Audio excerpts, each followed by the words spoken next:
Jama'a assalamu alaikum, barkanmu da sake zuwa tashar mu ta Kwaraya Tech and Crypto. Yau bidiyon da muka zo da shi mun zo muku da update akan sex.io. So dazu sex.io sun fitar da update kan cewa za su fitar da wato pre-qualification criteria wanda zai zo a mataki 4 kuma wannan za a fitar da shi ne very soon. So kamar yadda muka sani dama listin din sa ya matso wanda muna sa rai insha Allah ba zai wuce ƙarshen wata mai kama ba. So wannan bidiyon da Allah kalle shi a ƙarshe domin ku ga yadda abubuwan za su kasance. So farko bari in shiga cikin X account namu domin mu ga abin da yake faruwa wajen. Yauwa kamar yadda kuke gani wannan handle din sex.io ne na Twitter.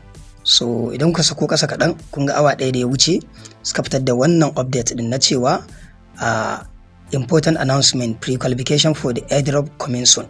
So the pre-qualification process will soon be available and requires 4 simple steps. Wato pre-qualification na airdrop nasu kwanan nan zai zama available. Sannan abu 4 kawai ake so mutum yayi. Na farko shine verify your email address, sannan na biyu verify your Telegram ID, sannan na uku connect your wallet, sannan na 4 kuma shine enter your sexy code.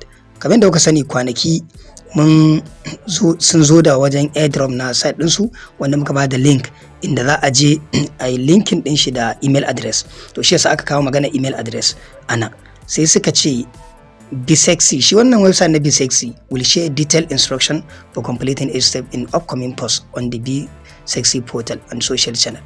So wannan website na Bisexy wanda zan buɗe shi yanzu a nan ne da za a faɗi instruction and guideline yadda za a yi abin.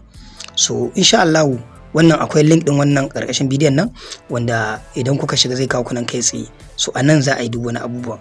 Hatta code din da ake bukata kun ga shine wannan code din nawa na kasan nan. Wannan da na abin nan na kwafa din nan na kasan nan. So duk wani instruction da wani update game da shi insha Allah a wannan website din za a saki kuma za mu zo mu faɗa muku.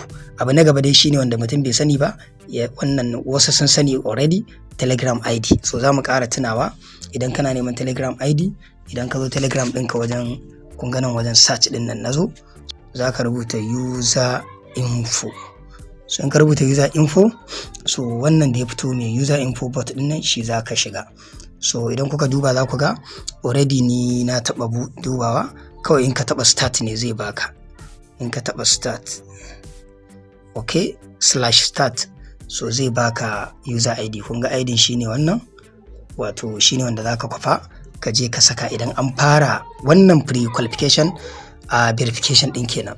So wannan shine email address baka da matsala da shi, Telegram ID ga can na nuna, wallet ma zaka yi connecting normal, sannan kuma Bisexy code din nan shi ma baka da matsala da shi wanda shine za ku shiga ta website din nan kuma akwai link din website din karkashin bidiyon nan wanda anan ne zaka yi linkin email ɗinka sannan ka samu wannan code din. So wannan shine ina fata kun ji daɗin wannan bidiyon sannan in akwai wani abu ba ku gane ba ku yi magana a ƙarshen bidiyon nan insha Allah zan baka amsa sai an jima mun gode.